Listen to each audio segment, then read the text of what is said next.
ನಮಸ್ತೆ ವೀಕ್ಷಕರೇ, welcome to Sushila ಅಡುಗೆ ಮನೆ. ನಮ್ಮ ಚಾನಲಲ್ಲಿ ಬರೋ ರೆಸಿಪಿಗಳು ನಿಮ್ಗೆ ಇಷ್ಟ ಆಗಿದ್ದರೆ ಕೂಡಲೇ ಚಾನಲ್ನ ಸಬ್ಸ್ಕ್ರೈಬ್ ಮಾಡಿಕೊಂಡು ಬೆಲ್ ಐಕಾನ್ ಕ್ಲಿಕ್ ಮಾಡ್ಕೊಳ್ಳಿ. ಇವತ್ತಿನ ರೆಸಿಪಿ ಬಂದು ವೆಜ್ ಮ್ಯಾಗಿ ಹೇಗೆ ಮಾಡೋದು ಅಂತ ಹೇಳ್ತೀನಿ. ಫಸ್ಟು ಸ್ಟವ್ ಆನ್ ಮಾಡಿ ಪ್ಯಾನ್ ಇಟ್ಟಿದ್ದೀನಿ. ಅದಕ್ಕೆ 2 ಟೇಬಲ್ ಸ್ಪೂನ್ ಎಣ್ಣೆ ಹಾಕ್ಕೊಂಡು, ಎಣ್ಣೆ ಬಿಸಿ ಆದಮೇಲೆ ಒಂದು ಹಸಿಮೆಣಸಿನ್ಕಾಯಿ, ಒಂದು ಈರುಳ್ಳಿ ಕಟ್ ಮಾಡಿ ಹಾಕೋತಾ ಇದ್ದೀನಿ. ಜಜ್ಜಿರೋ ಶುಂಠಿ ಬೆಳ್ಳುಳ್ಳಿ ಹಾಕ್ಕೊಳ್ಳಿ, ಮ್ಯಾಗಿ ಭಾಳ ಟೇಸ್ಟ್ ಚೆನ್ನಾಗಿರುತ್ತೆ.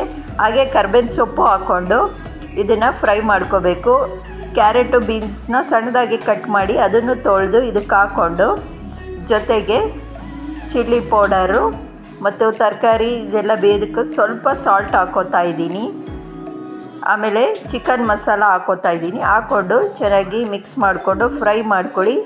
ತರಕಾರಿ ನೂಡಲ್ಸು ಬೇಯೋದಕ್ಕೆ ಎಷ್ಟು ಬೇಕೋ ಅಷ್ಟು ನೀರನ್ನು ಹಾಕ್ಕೊಂಡು ಈಗ ಮ್ಯಾಗಿ ನೂಡಲ್ಸ್ನ ಹಾಕ್ಕೋತಾ ಇದ್ದೀನಿ. ಆಮೇಲೆ ಮ್ಯಾಗಿ ಮಸಾಲನೂ ಹಾಕ್ಕೊಂಡು ಚೆನ್ನಾಗಿ ಮಿಕ್ಸ್ ಮಾಡಿಕೊಂಡು ಇದನ್ನು ಬೇಯೋದಕ್ಕೆ ಬಿಡಬೇಕು. ಬೆಂದಾದಮೇಲೆ ಲಾಸ್ಟಲ್ಲಿ ಕಟ್ ಮಾಡಿರೋ ಕೊತ್ತಂಬರಿ ಸೊಪ್ಪು ಹಾಕ್ಕೊಂಡು ಸ್ಟವ್ ಆಫ್ ಮಾಡಿ ಈಗ ಸರ್ವಿಂಗ್ ಬೌಲ್ಗೆ ಸರ್ವ್ ಮಾಡ್ಕೋತಾ ಇದ್ದೀನಿ. ವೆಜ್ ಮ್ಯಾಗಿ ಒಂದು ಟೈಮ್ ಮಾಡಿ ನೋಡಿ ಹೇಗೆ ಬಂತು ಅಂತ ಕಮೆಂಟಲ್ಲಿ ತಿಳಿಸಿ. ಲೈಕ್ ಮಾಡಿ, ಶೇರ್ ಮಾಡಿ ಮತ್ತು ಚಾನಲ್ನ ಸಬ್ಸ್ಕ್ರೈಬ್ ಮಾಡ್ಕೊಳ್ಳಿ.